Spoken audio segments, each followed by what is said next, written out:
Olá, pessoal! Hoje eu vim trazer boas notícias para vocês. Hoje essa aula é muito especial. Nós falaremos dos seus talentos, do seu perfil profissional, aquilo que você tem de melhor. É muito comum eu fazer a pergunta para a pessoa: o que que você tem de bom, o que que você tem que melhorar? E a maioria da minha galera trabalho bastante com pessoas de alta habilidade, questões de performance, de alavancagem de carreira, e muitas vezes as pessoas não sabem falar o que elas têm de melhor. Elas sabem falar o que elas fazem de melhor. E é essa raiz que eu quero desvendar com vocês hoje. O que você tem de melhor? Quais são os seus talentos? O que que de fato te faz brilhar? O que que de fato você, exercitando na sua vida, vai te trazer mais preenchimento? Nós falaremos aqui um pouquinho de psicologia positiva, das raízes do estudo da felicidade, que foi quando começou todo esse trabalho bonito que eu vou trazer aqui para vocês, mas isso não começou hoje não, tá? Temos aí registros de que esses estudos de comportamento começou cerca de 4 séculos por aí antes de Cristo, lá na Grécia, quando costumava. Por que as pessoas se comportam? Por que que esse tipo é assim, esse tipo é assado? E desde a Grécia Antiga, o homem vem se desenvolvendo ao estudar o comportamento. E essa pesquisa ela é muito interessante porque foi uma das primeiras iniciativas que estuda a felicidade, que estuda o lado bom do ser humano. Porque até então as correntes vinham para estudar a doença mental, a disfunção do ser humano. E isso veio para mudar nesse sentido, porque ele estuda a sua felicidade, o seu lado bom. Então, o que eu vou trazer aqui para vocês?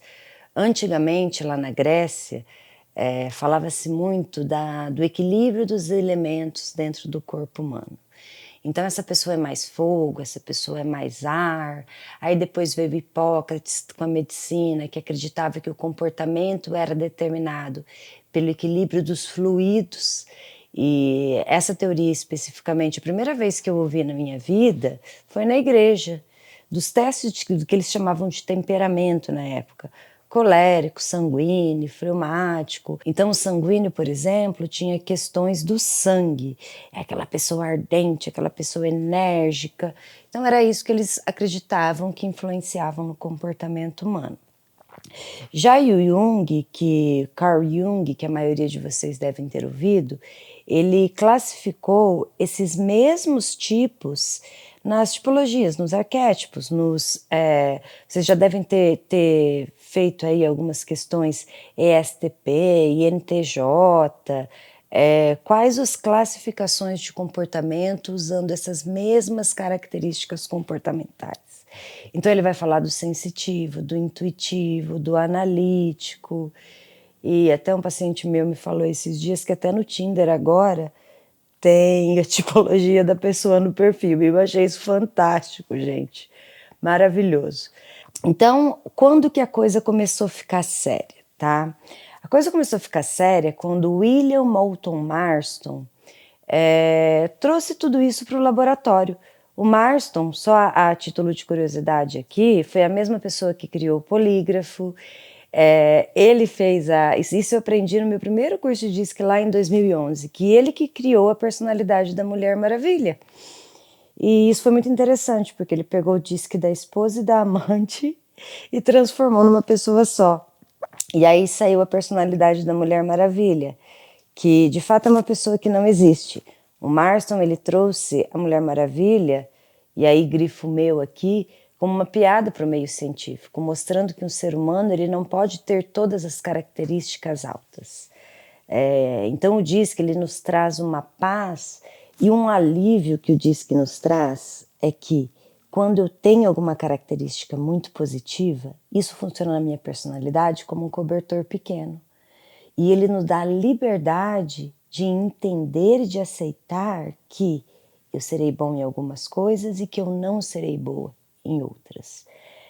Esse modelo ele é muito interessante e é aqui que nós vamos nos tornando preciosistas naquilo que nós acreditamos que nós temos que mudar. Eu tenho que ser mais paciente, eu tenho que ser mais detalhista. Calma, nós vamos chegar lá. Então, como eu vinha dizendo, o Marston pegou essas classificações que os gregos, que Hipócrates, que Jung trouxe e levou para o laboratório, e ele descobriu 4 fatores principais de comportamento, que nós chamamos de DISC: dominância, influência, estabilidade, é o S porque é em inglês de stability, e conformidade, que seria o nosso C. Então, o que o Marston entendeu? Que dentro de cada fator desse, nós tínhamos mais 3 subfatores. E que a combinação desses subfatores é o que vai trazer, de fato, o seu talento. Talento, pessoal, é tudo aquilo que você faz no seu estado natural, aquilo que você já tem a aptidão por fazer. O talento, ele não vai tirar a tua responsabilidade, seu dever de casa, de questões de desenvolver os conhecimentos, as habilidades, as atitudes, a maturidade para que aquele talento se manifeste.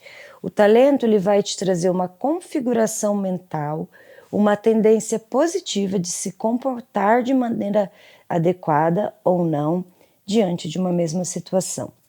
Então, o que o Marston traz aqui para a gente é que dentro desses fatores, dominância, influência, estabilidade e conformidade, dependendo da forma que esses fatores entram no seu gráfico, ele vai te trazer algumas características.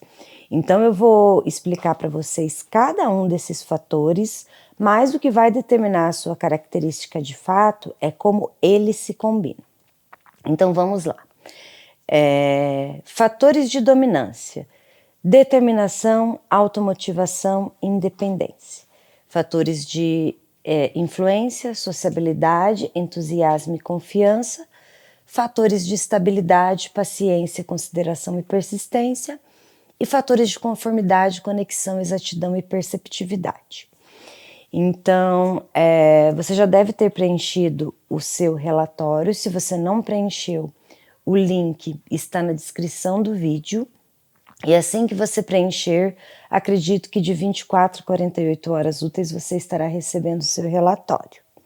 Então, uma vez que você estiver com o relatório em mãos, vou pedir para você iniciar a próxima aula, que será a explicação detalhada de cada um desses fatores.